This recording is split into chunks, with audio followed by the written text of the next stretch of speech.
રાજ્યમાં કોરોના કેસમાં ઉછાળો આવ્યો છે. છેલ્લા 24 કલાકમાં નવા 167 કેસ નોંધાયા હતા.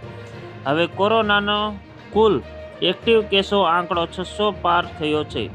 હાલ રાજ્યમાં કુલ એક્ટિવ કેસ 615 છે, જ્યારે હોસ્પિટલમાં દાખલ કરવા પડતા દર્દીઓની સંખ્યા વધી 15 થઈ, જ્યારે 600 દર્દી ઘરમાં રહીને સારવાર લઈ રહ્યા છે. તો તરફ રાજકોટમાં પણ કોરોનાના એક્ટિવ કેસો આંકડો 43 પર પહોંચ્યો છે. ગુરુવારે રાજકોટમાં નાથદ્વારા આવેલા વૃદ્ધ સહિત 7 લોકોનો કોરોના રિપોર્ટ પોઝિટિવ આવ્યો છે.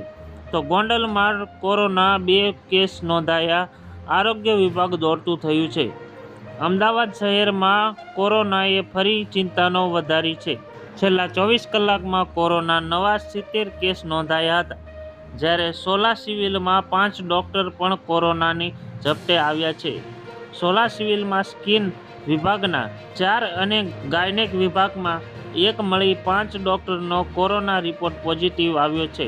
હાલ તમામ હોમ આઇસોલેશનમાં છે.